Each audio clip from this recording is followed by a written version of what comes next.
कहानी की शुरुआत में हम एक पुराने से मैंशन को देखते हैं जो कि शहर से दूर जंगल के बीच सुनसान एरिया में है। यहाँ पर सिर्फ दो लोग रहते हैं, एक दीनू सेठ और घर का सर्वेंट गुनिया। दीनू सेठ वैसे तो आदमी था, लेकिन गांव के प्ले में वो स्त्री का रोल करता था, जिसके लिए कुछ गांव वाले उसका मजाक भी बनाते थे, लेकिन उसे कोई फर्क नहीं पड़ता था। उसे अपना काम पसंद था। इनफैक्ट औरत के गेटअप में घर में उसने अपनी पेंटिंग भी लगवा रखी थी। दीनू सेठ की पत्नी, उसका भाई, माँ बाप सब पहले ही गुजर चुके थे और एक दिन दीनू सेठ की भी मौत हो जाती है, जिसके बाद शहर से उसकी फैमिली वाले यहाँ पर वापस आते हैं। ये सब भी दीनू सेठ को पसंद नहीं करते थे। यहाँ आना तो बस इनकी मजबूरी थी। यहाँ आते ही सबसे पहले वो यही बोलते हैं कि हमें यहाँ फंसे रहना है, सिर्फ उसकी वजह से, यानी कि दीनू सेठ की वजह से। तभी एक बच्ची कहती है कि हम यहाँ से कब जाएंगे, तो लोग उसे बताते हैं कि इस घर के डील के बाद। ये टोटल 7 लोग होते हैं और एक एक करके मैं सबका इंट्रो दे देता हूँ। सबसे पहले केशव, जो दीनू सेठ का एक लौता बेटा है और उसकी शादी नहीं हुई है। उसका कजन ब्रदर मनोज, उसकी पत्नी शलाका, उसकी बेटी सैली, मनोज का छोटा भाई कार्तिक, उसकी प्रेग्नेंट वाइफ मधु और मनोज और कार्तिक की बहन नैना। यहाँ मैं ये भी बता दूं कि केशव और उसके कजन्स के बीच रिश्ते अच्छे नहीं हैं। ये एक दूसरे को फूटी आंख भी नहीं भाते। खैर, सबको रिसीव करने के लिए गुनिया बाहर आता है और खुश होकर कहता है कि तुम सबको साथ देकर बहुत अच्छा लगा। इस घर के तो मानव भाग खुल गए, जो सब यहाँ एक साथ रहेंगे। लेकिन दूसरी पल गुनिया देखता है कि केशव और उसके कजन्स में अभी भी लड़ाई है। वो तो एक दूसरे से नजर भी नहीं मिला रहे थे और ताना भी मार रहे थे, जिस पर गुनिया कहता है कि तुम लोग नहीं बदलोगे। अंदर पहुंचकर गुनिया सबसे कहता है कि चलो दीनू सेठ की अंतिम विधि के बहाने सब साथ तो आए। लेकिन मनोज कहता है कि ऐसा कुछ भी नहीं है और बताता है कि हम इस प्रॉपर्टी के डील के लिए आए हैं। तो गुनिया कहता है कि अच्छा मनोज, तुम्हारा बिजनेस ठप हो गया ना। और कार्तिक से भी कहता है कि तुम्हारा बिजनेस भी सही नहीं चला ना। तो कार्तिक कहता है कि इससे विधि का क्या लेना देना। गुनिया कहता है क्योंकि दीनू सेठ को अभी मुक्ति नहीं मिली है, उनकी आत्मा भटक रही है, इसलिए तो विधि करना जरूरी है। जिससे सब काइंड ऑफ कन्विंस हो जाते हैं कि चलो फिर विधि भी कर ही लेते हैं। वहीं सबके बीच मधु, जो कि यहाँ पहली बार आई थी, उसे घर बहुत पसंद आया था और प्यार से हाथ फेर कर फी ले रही थी और कार्तिक से कहती है देखो हमारा घर। लेकिन कार्तिक कहता है कि ये हमारा घर नहीं है, हमारा घर शहर में है। मधु कहती है लेकिन वो तो किराए का है, अपना घर तो आखिर अपना होता है ना। ये सब देख और सुन गुनिया की आंखें भर आती है। कहता है कि बड़ी भाभी की याद आ गई, वो भी ऐसी ममता से दीवार पर हाथ फेरती थी। इसके बाद सब अलग अलग रूम में जाने लगते हैं। कार्तिक मधु को लेकर ऊपर वाले रूम में जाने लगता है, लेकिन गुनिया मना कर देता है कि यार इसकी हालत देखो, और उन्हें नीचे वाले बड़े रूम में भेज देता है। फिर बाकी सब भी इधर उधर शिफ्ट हो जाते हैं और लास्ट में बचता है केशव। गुनिया बताता है कि तुम्हारे लिए एक ही रूम खाली बचा है, तुम्हारे पिता दीनू सेठ का रूम। लेकिन ये सुनकर केशव को अच्छा नहीं लगता, क्योंकि वो अपने पिता से ही नफरत करता था। दूसरी तरफ मनोज और शलाका को देखते हैं। इनकी बातों से हमें पता चलता है कि मनोज ने अपने ससुराल से उधार लेकर बिजनेस शुरू किया था, जो नहीं चला और पैसे डूब गए। फिलहाल दोनों के बीच रिश्ते भी ठीक नहीं चल रहे, बात तलाक तक पहुंच चुकी थी। शलाका मनोज से कह रही थी कि मैं यहाँ ज्यादा दिन नहीं रुकूंगी, 2 दिन के अंदर प्रॉपर्टी की डील करके अपना हिस्सा निकालो और मेरे डैड के पैसे लौटा दो, उसके बाद तुम्हारे रास्ते अलग मेरे अलग। मनोज कहता है लेकिन विधि भी तो करनी है, उसमें 3 दिन तो लग जाएंगे। लेकिन शलाका कहती है कि मुझे इससे कोई लेना देना नहीं है। लेकिन सैली भी वहीं पर थी, इसलिए मनोज कहता है कि इस बारे में बाद में बात करेंगे। लेकिन शलाका कहती है कि अब वो बच्ची नहीं है, सब समझ सकती है। और तभी सैली की सांस फूलने लगती है, तो शलाका तुरंत उसे इनहेलर ला कर देती है और तब हमें पता चलता है कि सैली को अस्थमा है। दूसरी तरफ कार्तिक मधु को दीनू सेठ के बारे में बता रहा था कि वो प्ले में स्त्री का रोल करते थे और मजाक बना रहा था। लेकिन मधु को यह खराब लगता है। वो उसे समझाती है कि मरे हुए का ऐसे मजाक नहीं बनाते, और वो तो तुम्हारे अपने चाचा थे। तो कार्तिक कहता है कि उसी की वजह से हमें यहाँ आना पड़ा, उसे घर नहीं बेचना था। मधु कहती तो मत बेचो, इसे उनकी आखिरी इच्छा समझकर पूरी कर दो। असल में मधु को यह घर पसंद आ गया था और उसे यही रहना था। लेकिन कार्तिक कहता है कि मैं अपने होने वाले बच्चे को यहाँ नहीं रखूंगा। इस घर को बेचकर जो पैसे आएंगे उससे शहर में खुद का घर खरीदेंगे। और फिर से अपने चाचा का मजाक बनाने लगता है कि वो सिर्फ नाटक में ही स्त्री का रोल नहीं करते थे, बल्कि अंदर से भी वो औरत ही थे। घर में भी वो साड़ी पहनकर घूमते रहते थे। और केशव का भी मजाक बनाता है कि वो ऊपर से मर्द दिखता है, लेकिन अंदर से वो भी औरत ही है। आखिर जीन्स तो सेम ही है ना। बाहर खड़ा केशव सब सुन रहा था और ये कोई नई बात नहीं थी। सब शुरू से केशव के पिता की वजह से उसका मजाक बनाते आ रहे हैं। यहाँ तक कि इनके पिता दीनू सेठ के भाई भी उसका मजाक बनाते थे।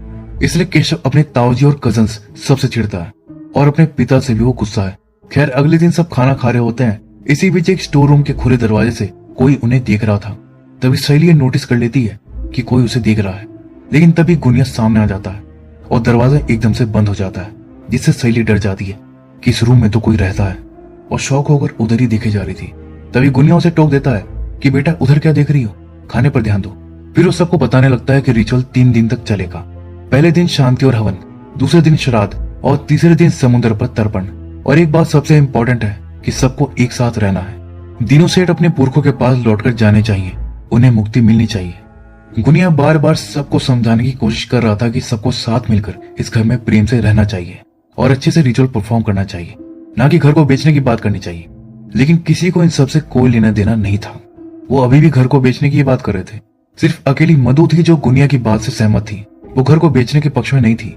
उसका कहना था कि हमें अपने घर को नहीं बेचना चाहिए, लेकिन बाकी सबको इससे कोई मतलब नहीं था। उन्हें तो बस पैसे से मतलब था। नैना का कहना था कि इस घर को बेचकर खूब सारे पैसे मिलेंगे। इसी के साथ वो केशव को टोंट भी मारती है कि इस घर को बेचने से तो सबसे ज्यादा फायदा तुम्हें ही होगा। इनडायरेक्टली वो ये कह रही थी कि इससे केशव को इस घर के साथ अपने पिता से जुड़े डार्क पास्ट से भी पीछा छूट जाएगा। केशव और उसके कजन्स के बीच रिश्ते कैसे हैं ये तो आप जान ही चुके हैं।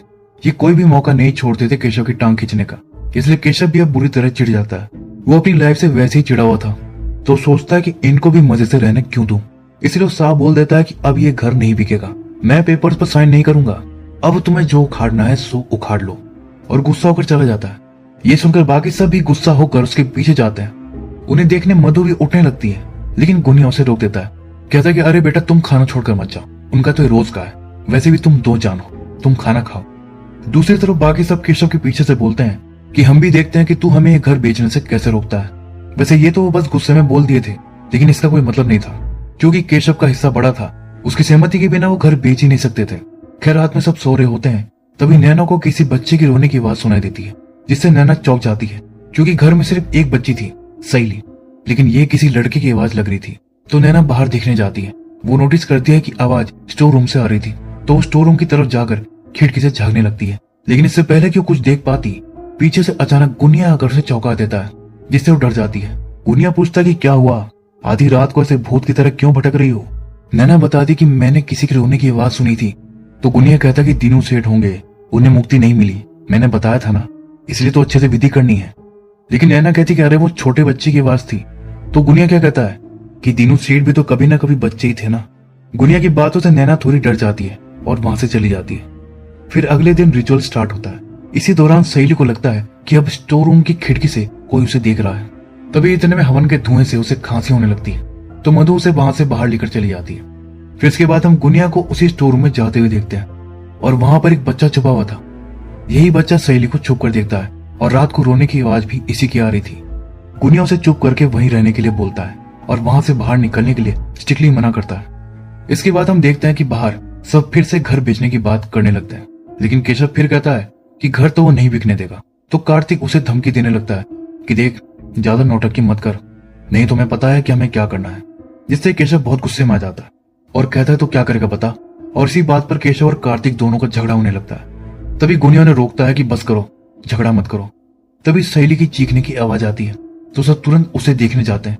सहेली उसी स्टोर रूम में मिलती है और वो बहुत डरी हुई थी। सब उससे पूछते हैं कि बेटा क्या हुआ तुम्हें। तो वो सामने खिड़की की तरफ पॉइंट करके बताती है कि मैंने वहां किसी लड़के को देखा, लेकिन मनोज और कार्तिक को वहां कोई भी दिखाई नहीं देता। इसलिए वो कहते हैं कि तुम्हें वहम हुआ होगा, और सहेली को लेकर वहां से चले जाते हैं। लेकिन वो लड़का बाहर ही छुपा हुआ था। सबके जाने के बाद वो खिड़की से झांकता है कि सब चले गए। खैर इसके बाद हम गुनिया और नैना को कुएं के पास देखते हैं। गुनिया बता रहा था कि इसी कुएं में कूदकर दिनू सेठ ने अपनी जान दी थी। जिसके बाद हमें फ्लैशबैक में दिखाया जाता है कि एक बार प्ले के दौरान एक ठरकी आदमी की नजर दिनू सेठ पर पड़ जाती है, और वो उसके साथ जबरदस्ती गलत काम करता है। जिसके बाद दिनू सेठ रोता हुआ घर वापस लौटता है, और इस जिल्लत के चलते कुएं में कूदकर अपनी जान दे देता है। लेकिन गुनिया इसे आत्महत्या नहीं हत्या बताता है। उसका कहना था कि समाज ने मिलकर दिनू सेठ की जान ली है। क्या गलती थी बेचारे की, लड़की का रोल ही तो करता था ना। इसका मतलब ये तो नहीं कि वैसा ही था, सबने बहुत सताया उसे। लेकिन मौत के बाद उसके चेहरे पर एक अलग ही टाइप की शांति देखी थी मैंने। ये सब बताते बताते गुनिया तो भावुक हो जाता है, लेकिन नैना को कोई फर्क नहीं पड़ता, जैसे उसमें इंसानियत नाम की कोई चीज ही नहीं थी। वो तो ये पूछने लगती है कि लाश पर जो गहने थे उसका क्या हुआ। तो गुनिया क्या कहता है कि दिनू सेठ से ही पूछ लेना, उन्हें मुक्ति थोड़ी ना मिली है, वो अभी भी यही है। और बताता है कि रोज आधी रात को कुएं में धड़ाम से कूदने की आवाज भी आती है।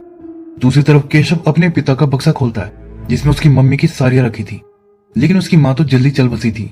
उनकी साड़ियां फिर उसके पिता ने ही पहनी है। तभी नैना वहां पर आती है और चिकनी चुपनी बातें करके उसे घर बेचने के लिए मनाने की कोशिश करती है। और समझाती कि इसमें तुम्हें ज्यादा फायदा होगा, बड़ा हिस्सा तो तुम्हें ही मिलेगा। लेकिन केशव बोल देता है कि वो घर नहीं बेचेगा। इसी बीच उसके मुंह से निकल जाता है कि मेरी माँ वैसे भी मेरे लिए बहुत कुछ छोड़कर गई है। ये सुनते ही नैना की आंखों में चमक सी आ जाती है कि ये पक्का गहनों की बात कर रहा है। वो समझ जाती है कि गहने घर में ही कहीं होंगे। फिर रात में केशव सब साड़ियां जला देता है और याद करने लगता है कि कैसे बचपन में उसके कजिन्स यही साड़ी उसे पहनाकर उसका मजाक बनाया करते थे। इन्हीं यादों को वो इस साड़ी के साथ जलाना चाहता था। दूसरी तरफ सोते वक्त सहेली की आंख खुलती है तो क्या देखती है कि वही लड़का उसे छत से देख रहा था, तो डर के मारे वो चादर में छुप जाती है। इधर नैना केशव पर नजर रख रही थी और केशव को गहने छुपाते हुए देख लेती है। इसके बाद केशव सोने चला जाता है, लेकिन तभी उसे पायल की छन छन की आवाज सुनाई देती है, तो उठकर बाहर देखने जाता है और इतने में नैना आकर वो सब गहने चुरा लेती है। इधर केशव को पेड़ के पास से कोई गुजरता हुआ दिखाई देता है। वो भागकर तुरंत देखने जाता है, लेकिन तभी अचानक से गुनिया वहां आ जाता है और पूछता है कि इस समय तुम यहाँ क्या कर रहे हो। केशव कहता है कि मैंने यहाँ पर किसी को देखा था, लेकिन गुनिया कहता है कि अरे यहाँ कोई नहीं है, मैं ही हूँ, तुम्हें भ्रम हुआ होगा, जाओ जाकर सो जाओ। फिर केशव वहां से चला जाता है। असल में केशव ने उसी बच्चे को देखा था जिसे गुनिया ने पेड़ के पीछे छुपा लिया था। अब ये रहस्यमय बच्चा कौन है और गुनिया इसे क्यों छुपा रहा है, इसका पता तो हमें आगे ही चलेगा। खैर दूसरी तरफ नैना सब गहने पाकर बहुत खुश हो रही थी और पहन कर देख रही थी। फिर अगले दिन केशव को पता चल जाता है कि गहने चोरी हो गए हैं। इसका इल्जाम वो मनोज और कार्तिक पर लगाने लगता है। तो मनोज कहता है कि तुम्हें गलतफहमी हुई है, हमने कुछ नहीं किया, हमें तो पता ही नहीं कि गहने है भी कि नहीं और कहाँ रखे हैं। तभी मधु कहती कि भैया शांत हो जाइए और आराम से सोचकर बताइए कि क्या आपने गहने के बारे में किसी को कुछ बताया था। तो केशव को तुरंत याद आ जाता है कि वो गहने के बारे में नैना से जिक्र किया था, कल से वो मेरे पीछे पड़ी थी, पक्का गहने वही चुराई है। और फिर उसे पता चलता है कि नैना गायब थी और उसका सामान भी नहीं था, जिससे वो समझ जाता है कि नैना गहने लेकर भाग गई है। वो तुरंत जाकर सबको ही बता देता है कि देखो तुम्हारी बहन ने क्या कांड किया है। तो शलाका कहती कि वो ज्यादा दूर नहीं गई होगी, जाओ सब जाकर देखो। फिर सब उसे आसपास के एरिया में देखने जाते हैं। इन सब के बीच सहेली अकेली झूला झूल रही थी। तभी वहां पर वो किसी को देखकर डर जाती है और सीन यहीं पर कट हो जाता है। फिर नैना को ढूंढने की नाकाम कोशिश करने के बाद सब लौटते हैं तो पता चलता है कि अब सहेली गायब हो गई है और सब परेशान हो जाते हैं। दूसरी तरफ सहेली को देखते हैं जो जंगल में बैठी थी और उसके साथ वही लड़का था जो पत्ते हटाकर जमीन पर बनी ड्राइंग्स दिखाकर उसे कुछ बताना चाह रहा था। इतने में सहेली को ढूंढते हुए बाकी सब इधर ही आ जाते हैं। तब सहेली सबको उस लड़के के बारे में बताने लगती है, लेकिन अब वो वहां पर नहीं था, वो गायब हो चुका था। तभी गुनिया कहता है कि अरे इसे तुरंत अंदर लेकर जाओ, बहुत रूहे घूमती हैं यहाँ, कोई कब्जा कर लेगी इस पर। तो सब उसे वहां से लेकर चले जाते हैं। तब वो लड़का बाहर आता है जो पेड़ के पीछे छुप गया था। इसके बाद गुनिया केशव से अकेले में बात करता है, उससे कंफर्म करता है कि तुम इस घर को बिकने तो नहीं दोगे ना। केशव साफ बोल देता है कि उसका स्टैंड नहीं बदलने वाला, ये घर नहीं बिकेगा, लेकिन मैं इस घर में नहीं रहूंगा, ये घर खाली रहेगा। गुनिया को ये खराब लगता है कि तुम लोग कैसे अपने घर को पराया कर देते हो। दूसरी तरफ शलाका का सब्र का बांध टूट गया था, क्योंकि केशव घर बेचने के लिए राजी नहीं हो रहा था और अब उसे कोई उम्मीद भी नहीं थी। सो अब यहाँ पर और रुकने का भी कोई मतलब नहीं था, इसलिए वो मनोज को वहां से चलने के लिए बोलती है। लेकिन मनोज कहता है कि अभी नहीं जा सकते, विधि बची है और नैना को भी तो खोजना है। लेकिन शलाका नहीं मानती और झगड़ा करने लगती है। मजबूरन मनोज को उसकी बात माननी पड़ती है और दोनों वहां से निकलने लगते हैं। लेकिन तभी घर का एक भारी हिस्सा टूटकर दोनों के ऊपर गिर जाता है, जिसके नीचे दोनों दब जाते हैं और सहेली के सामने ही दोनों की मौत हो जाती है। फिर रात में दोनों की चिता को अग्नि दी जाती है। सब एकदम शौक में थे कि सब क्या हो गया। सहेली तो अपने माँ बाप को खो दी थी, उसका तो रो रोकर बुरा हाल था। सब उसे संभालते हैं और वहां से लेकर चले जाते हैं। तभी हम उस लड़के की ड्राइंग को भी देखते हैं जिसमें मनोज और शलाका जिस हादसे में मरे थे वही ड्रॉ किया हुआ था। यानी इस लड़के को पहले से पता था कि ये होने वाला है, यही वो सहेली को बताना चाहता था। खैर अगले दिन हम देखते हैं कि सहेली की तबीयत खराब हो गई थी। कार्तिक और मधु उसका ध्यान रख रहे थे और वो फैसला करते हैं कि सहेली को अब वो अपने साथ ही रखेंगे, अपनी बेटी बनाकर। रात में मधु सहेली के पास बैठी बैठी ही सो गई थी। तभी सहेली उठ जाती है और उसकी तबीयत ठीक लग रही थी। तभी उसे लगता है कि बेड के नीचे कोई है और वहां पर वही लड़का था। वो उसे कुछ बताना चाह रहा था और अपने साथ बाहर चलने के लिए कहता है। लेकिन सहेली बाहर जाती है तो रास्ते में गुनिया उसे रोक लेता है और पूछता है कि कहाँ जा रही हो। तो सहेली बताती है कि उसने मुझे बुलाया। गुनिया समझ जाता है कि उस लड़के के बारे में बात करी है, इसलिए वो बात घुमा देता है और कहने लगता है कि देखो तुम्हें कोई कुछ भी कहे, यहाँ से कभी मत जाना, इस घर में ही रहना। लेकिन सहेली कहती है कि मैं यहाँ नहीं रहूंगी, मुझे यहाँ डर लगता है। तो गुनिया कहता है कि अरे अपने घर में कैसा डर, और वैसे भी अपनों को छोड़कर कोई जाता है क्या। और सामने पॉइंट करके उसके माँ बाप को दिखाता है और मासूम सहेली बिना कुछ सोचे समझे दौड़ी दौड़ी जाकर उन्हें हक कर लेती है। लेकिन दूसरी पल सहेली के हाथ पर खून लग जाता है और उसे समझ आता है कि वो दोनों जिंदा नहीं है। बल्कि भूत हैं। वो सहेली को अपने पास बुलाने लगते हैं और कहते हैं कि बेटा अब हम साथ रहेंगे इसी घर में। लेकिन डर के मारे सहेली बेहोश होकर गिर जाती है। फिर सीन यहाँ से कट होता है, जिसके बाद हम देखते हैं कि सहेली की तबीयत फिर खराब हो गई थी और मधु उसका ध्यान रख रही थी। दूसरी तरफ केशव गुनिया को बताता है कल वो यहाँ से निकल जाएगा। गुनिया उसको समझाता है कि मत जाओ, इस घर को तुम्हारी जरूरत है, लेकिन वो नहीं मानता। रात में केशव को फिर से पायल की छमछम सुनाई देती है। वो तुरंत उठकर बाहर देखने जाता है। तभी कार्तिक उसे जाते हुए देख लेता है, तो वो भी उसका पीछा करता है। इधर केशव उस साये का पीछा करता हुआ जंगल की तरफ चला जाता है, जिसने साड़ी पहनी हुई थी, और फिर वो कुएं के पास जाकर खड़ा हो जाता है।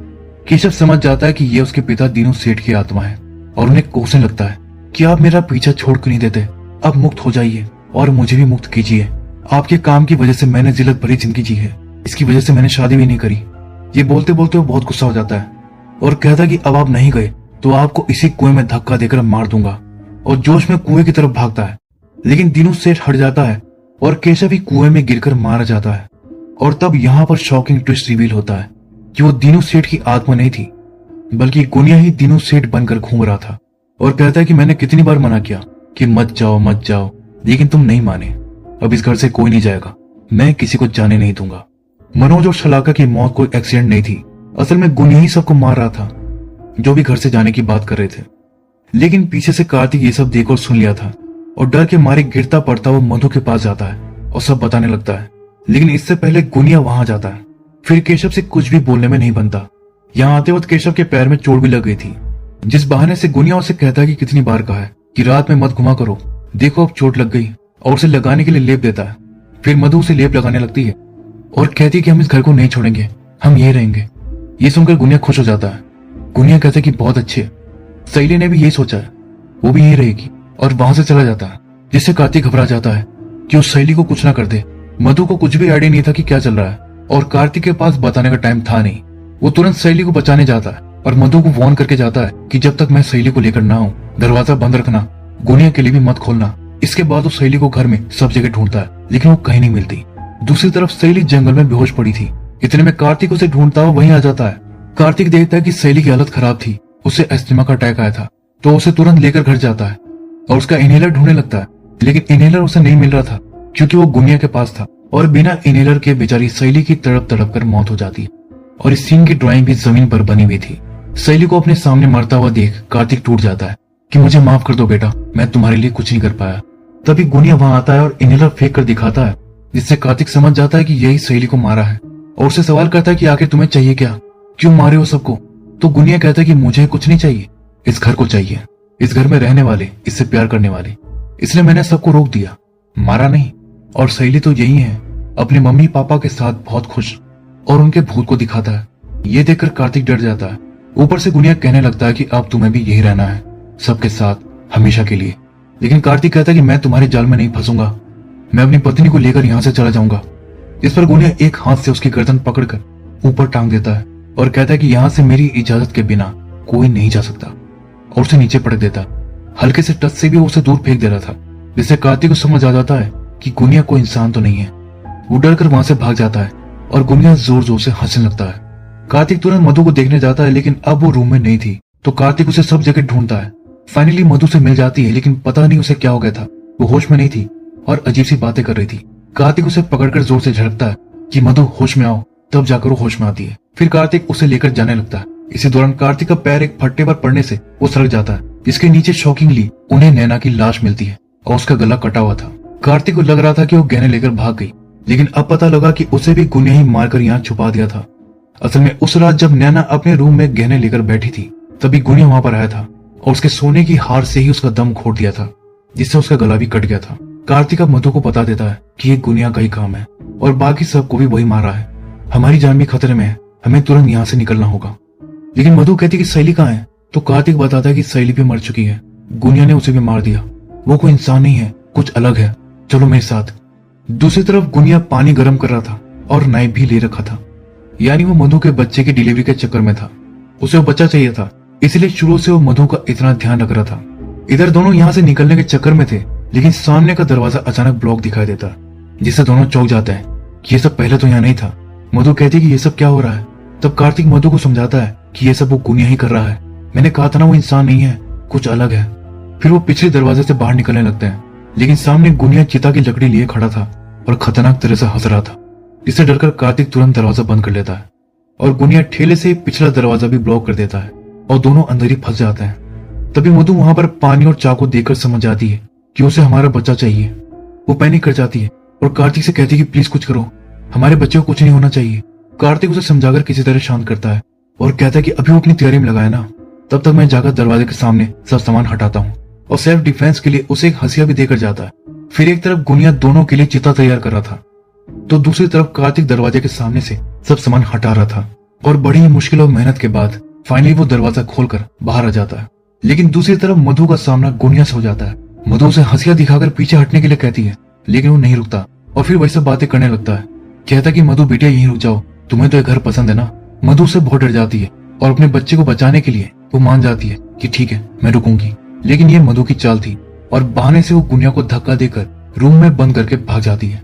लेकिन इसी दौरान उसका वाटर ब्रेक हो जाता है। जैसे जैसे वो घर से बाहर आती है जहाँ कार्तिक पहले से खड़ा था, वो कार्तिक से कहती कि बच्चे की डिलीवरी होने वाली है, मुझे तुरंत हॉस्पिटल लेकर चलो। लेकिन कार्तिक कहता कि इसकी क्या जरूरत है, सब है ना हमारे यहाँ।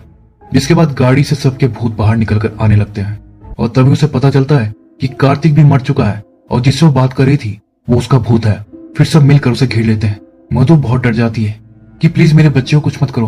तभी गुनिया आकर कहता है कि अरे इन सबसे मत डरो, ये तो तुमसे मिलने आए हैं और अपने बच्चे की चिंता मत करो, उससे कुछ नहीं होगा, उसी के लिए तो ये सारा खेल रचा है। और खुश होकर बताता है कि मेरे मालिक आने वाले हैं। और तब जाकर उस मिस्टीरियस बच्चे का राज खुलता है कि वो असल में दीनू सेठ के पिता अनंत का पुनर्जन्म है, जिसे गुनिया अंतु सेठ कहकर बुलाता था। वही उसे एज अ सर्वेंट इस घर में लाए थे। और मधु जिस बच्चे को जन्म देने वाली है वो यही लड़का अनंत है। इसलिए गुनिया कह रहा है कि मेरे मालिक आने वाले हैं। फिर गुनिया बच्चे की डिलीवरी करवाता है और मधु को भी मारकर सबकी चिता जला देता है और बच्चे को संभालता है। और दूर से डरा हुआ अनंत ये सब देखता है। अब आप सोच रहे होंगे कि ये क्या चक्कर है, अनंत अपने सामने अपना जन्म कैसे देख सकता है। तो उसके लिए मैं आपको शुरू से सारी बात बताता हूँ। गुनिया ने सबको जून 2010 में मारा था और गुनिया को इंसान नहीं था, वो भी भूत ही था। उसके भूत ने सबको मारा था और अनंत को पाल पोसकर बड़ा किया। और इस बात को 10 साल हो चुके हैं। गुनिया को पता है कि वो भूत है, लेकिन बाकी सबको नहीं पता है कि वो भूत है। उन्हें मुक्ति भी नहीं मिली है। हर साल सेम डे पर उनकी आत्मा फिर आती है और गुनिया उन्हें वैसे ही मारता है। और ये सब अनंत एक मूवी की तरह देखता है। वो बेचारा बच्चा अकेले इन भूतों के बीच फंसा हुआ है। 2010 से हर साल ये इवेंट रिपीट होता आ रहा है और अनंत ने जब से होश संभाला है वो ये सब देखता आ रहा है। फिर अगले साल यानी कि जून 2021 में ये सब फिर से रिपीट होता है। उनकी आत्माएं फिर से आती हैं और गुनिया बाहर निकलकर सबको लेने आता है। इसी के साथ ये सीरीज यहीं पर दी एंड हो जाती है। स्टार्टिंग में वो जो लाइन बोले थे कि हमें यहाँ फंसे रहना है सिर्फ उसकी वजह से, तब मतलब कुछ और था, लेकिन अब मतलब कुछ और हो जाता है। क्योंकि देखा जाए तो सब दीनू सेठ की मौत के बाद ही यहाँ आए थे और उसके बाद ही सब इस कर्ज में फंसे हैं। तो दोस्तों ये थी अंधार माया सीरीज की एक्सप्लेनेशन। उम्मीद है कि वीडियो आपको पसंद आई होगी। तो फिर मिलता हूँ अगली वीडियो में, तब तक के लिए take care and keep watching.